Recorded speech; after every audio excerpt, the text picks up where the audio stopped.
Market లో invest చేసి మీ డబ్బులు డబుల్ చేసుకోవాలనుకుంటున్నారా? విజయవాడలో జరిగే సుందరరామిరెడ్డి గారి లైవ్ సెమినార్ కి అటెండ్ అవ్వండి.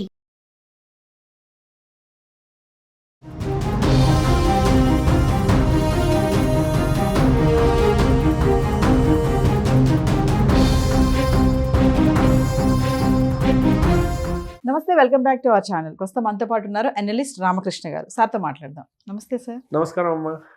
సార్, ట్రంప్ టఫ్ గై మరి అధ్యక్ష పదవి చేపట్టిన గంటలోనే మరి వివేక్ రామస్వామి డోజ్లో ఉన్నటువంటి కీలక పాత్రలో ఉన్నటువంటి ఆయన బయటకు వచ్చేసారు. అంటే కారణాలు ఏమై ఉంటాయంటారు? ఒక్కసారి దాని గురించి మాట్లాడుకుందాం. మనకి హ్యూమన్ నేచర్ ఏంటంటే కాన్స్పిరసీస్ బాగా ఇష్టపడుతూ ఉంటాం. కాబట్టి ఇలాంటి జరగగానే అందరికీ అబ్బో ఏమైపోయిందని ఒక క్యూరియాసిటీ ఉంటుంది ఖచ్చితంగా. దీని ముందు అసలు డోజ్ అనేది ఎందుకు వచ్చిందో మీకు జస్ట్ ఇన్ఫర్మేషన్ కోసం. డోజ్ అంటే డిపార్ట్మెంట్ ఆఫ్ గవర్నమెంట్ ఎఫిషియన్సీ. అంటే ఏమైంది, గవర్నమెంట్ కాలక్రమేణా అలా అలా అలా పెరుగుకుంటూ పోయి వాటిలో చాలా డిపార్ట్మెంట్లు పెరిగిపోయాయి. కాబట్టి వాటిని ఒక రకమైన లైపోసక్షన్ సర్జరీ లాంటిది చేసి మొత్తం అంతా షేప్లోకి తీసుకొద్దామనే ఒక ఉద్దేశం ఎప్పటి నుంచో రిపబ్లికన్స్లో ఉంది. అందులో రిపబ్లికన్ పార్టీలో లేకపోయినా ఇలాన్ మస్క్ అనే అతను ఎప్పటి నుంచో ఆ విషయం చాలా బహిర్గతంగా మాట్లాడుతూనే ఉన్నాడు. వివేక్ రామస్వామి కూడా రిపబ్లికన్ కాబట్టి ఆయన కూడా ఈ విషయం మీద చాలా క్లియర్గా ఉన్నారు. వాళ్ళ ఐడియాలజీస్ మ్యాచ్ అయ్యాయి కాబట్టి ఆయన కలిసి విధి విధానాలను రూపొందించి ఇది ఎలా వర్కౌట్ అవుతుంది, ఏం చేయొచ్చు, ఇలాంటివన్నీ వాళ్ళు ఇది ప్రతిపాదించారు. అయితే అవంతా ప్రతిపాదన ఎప్పుడు దాకా, జనవరి 20 దాకా అది ఎప్పుడు ప్రతిపాదనలు దానే ఉంటాయి. ఎప్పుడైతే గవర్నమెంట్లోకి వచ్చారో అది దానికి ఒక నిర్దిష్టమైన డిపార్ట్మెంట్ కింద అయింది. ఒక అఫీషియల్ స్టేటస్ అనేది వచ్చినప్పుడు ఏమవుతుందంటే, అఫీషియల్ స్టేటస్ వచ్చినప్పుడు దానికి కొన్ని పరిధులు ఉంటాయి, కొన్ని నియమాలు ఉంటాయి. ఎవరు పడితే వాళ్ళు అక్కడ వర్క్ చేయడానికి వీల్లేదు కదా. ఇప్పుడు ఏమైంది, వివేక్ రామస్వామి అనే అతను ప్రెసిడెంట్ అవ్వడానికి పోటీ చేశాడు. తర్వాత ట్రంప్ని ఆయన బాగా సపోర్ట్ చేశారు. సపోర్ట్ చేసి చాలా మటుకు ఆయన బహిర్గతంగా ఇవి మాట్లాడుకున్నారు. ఆయనకి ఏమనిపిస్తే అవన్నీ చాలా క్లియర్గా చెప్పాడు, విధి విధానాలు నేను. సో ఏమనుకుంటారంటే, ఇదిగో ఏదో చెప్పాడు దానివల్ల ఇది చేసేసారు. లేదు దాన్ని ఏమంటారు, గవర్నమెంట్ భారతీయులను పక్కకి తీసేస్తున్నారు, ఇంతే ఇండియన్స్ అందరినీ పక్కకి తీసేస్తారు. మనం ఆయన ఇండియన్నే టెక్నాలజీ అడ్వైజర్ కింద తీసుకున్నారు, అది మనం మర్చిపోయాం. అంత పెద్ద పదవి, చాలా పెద్ద పదవి ఇచ్చారు చాలా యంగ్ పర్సన్కి, అది మర్చిపోయాం. చాలామంది ఇండియన్ ఆరిజిన్ పర్సన్స్ని వాళ్ళ అడ్మినిస్ట్రేషన్లోకి చాలా కీలకమైన పదవుల్లోకి అందరినీ పిలిపించాడు, మర్చిపోతున్నాం. ఒక ఆయన పక్కకి వెళ్ళాడనే తెలుసు, తప్పించారని కూడా కాదు. ఇప్పుడు ఏంటంటే మనం ఆలోచించాల్సింది ఏంటంటే, వివేక్ రామస్వామి అనే అతను ప్రెసిడెంట్ అవ్వాలనే కోరికతో పోటీ చేశాడు, అవ్వలేదు. ఆయన క్యాండిడేట్ కింద నామినేట్ అవ్వలేకపోయాడు. ఆయన యంగ్ ఉన్నాడు. ఆయన ఏంటంటే ఆయన తాలూకా పొలిటికల్ జర్నీని ఒక అడుగు ఒక్కొక్కటి ముందుకు వెళ్దాం అనుకుంటాడు, ప్రస్థానం వెళ్ళాలి కదా. కాబట్టి ఇప్పుడు ఒహాయో స్టేట్లో ఆయన గవర్నర్గా పోటీ చేద్దాం అనుకుంటున్నాడు. నెక్స్ట్ ఇప్పుడు ఒక స్టేట్ గవర్నర్ అవుతూ ఇలాంటి డిపార్ట్మెంట్లో ఆయన ఉండడానికి వీల్లేదు, అర్థమైందండి. కాబట్టి ఆయన పక్కకి వెళ్ళాలి. మరి ఇంతకుముందు ఉన్నాడు కదా అంటే, ఇంతకుముందు ఆయన పోటీ చేద్దాం అనుకోలేదు. ఇది ఒక గవర్నమెంట్ డిపార్ట్మెంటు కాదు, మనం అలా అర్థం చేసుకోవాలి. ఎప్పుడైతే దానికి ఒక లీగల్ శాంక్టిటీ వచ్చి అదొక డిపార్ట్మెంట్ కింద మారిందో, దానిలో ఎవరు పని చేయాలనుకున్న వాళ్ళ దాని మీద కొన్ని ఆంక్షలు ఉంటాయి. ఆ ఆంక్షల్లో భాగంగా వాళ్ళు దాన్ని ఏమంటారు, ఇంకే పదవి చేపట్టకూడదు అని ఉందనుకోండి, అలాంటప్పుడు ఈయన చేపట్టకూడదు కదా. కాబట్టి ఆయన వెళ్ళాడు. ఆయన రిపబ్లికన్ పార్టీలో చాలా ఇంపార్టెంట్ వాయిస్ అన్నది మనకి ట్రంప్ ప్రతిసారి చెప్తున్నాడు రకరకాల చర్యల ద్వారా. కాబట్టి ఆయన ఏం పక్కకు పెట్టేయలేదు. అండ్ ఇక్కడతో ఆయన ప్రస్థానమే ఆగిపోలే. ఇంకా ఇన్ఫ్యాక్ట్ చెప్పాలంటే చాలా షార్ట్ స్పాన్లో, అతి కొద్ది కాలంలో చాలా పెద్ద ఇంపాక్ట్ క్రియేట్ చేసిన ఒక వాయిస్ ఎవరైనా ఉన్నారంటే, అంటే చాలా లాజికల్గా, ఒక మంచి తర్కంతో ఒక మంచి ఇంపాక్ట్ క్రియేట్ చేసిన వాళ్ళు ఎవరైనా ఉన్నారంటే ఈ మధ్య కాలంలో ప్రపంచంలో ఎక్కడైనా వెతకండి, మొత్తం ఓవరాల్ దీనిలో one of them is Vivek Ramaswamy. చాలా యంగ్, డైనమిక్, క్లియర్.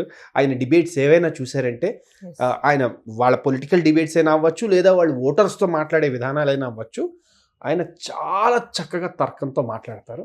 కాబట్టి ఆయన ప్రస్థానం ఇంకా మొదలైంది. ఇప్పుడు ఇది ఇంకా చాలా దూరం వెళ్ళిపోతుంది. ఆయన ఖచ్చితంగా ఎప్పటికైనా అధ్యక్ష పదవికి అర్హుడు.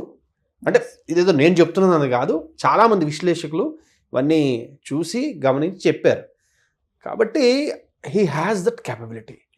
కాబట్టి గవర్నర్ అవుతాడు. గవర్నర్ అయిన తర్వాత కాలక్రమం కలిసి వస్తే ప్రెసిడెంట్ అవుతాడో, వైస్ ప్రెసిడెంట్ అవుతాడో, లేదు గవర్నర్గానే ఎన్నో సంవత్సరాలు చేస్తాడో, కానీ ఆయనకంటూ ఒక ప్రత్యేక స్థానాన్ని అయితే ఆయన ఉంచుకోగలడు.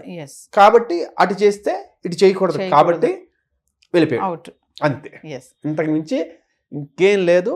ఇంతకు మించి ఏమైనా ఆలోచించే ఉంటే మనం మస్తు విభేదాలు అట్లాంటివి అదే ఇలాంటివి ఏమైనా అనిపిస్తే మీలో మంచి రైటర్ ఉన్నాడు అనుకుని కృష్ణానగర్కి వెళ్తే బెటర్ అంతే. అంతకు మించి ఇంకేం లేదు. మిగిలినవన్నీ డోజ్ అన్నారు కదా, డిపార్ట్మెంట్ ఆఫ్ గవర్నమెంట్ ఎఫిషియన్సీ చేసే పనులు ఏంటి సార్ అసలు? అంటే ప్రతి డిపార్ట్మెంట్ని ఒకసారి ఐడెంటిఫై చేసి, ఇప్పుడు అసలు ఈ డిపార్ట్మెంట్ ఎగ్జిస్టెన్స్ అవసరమా లేదా?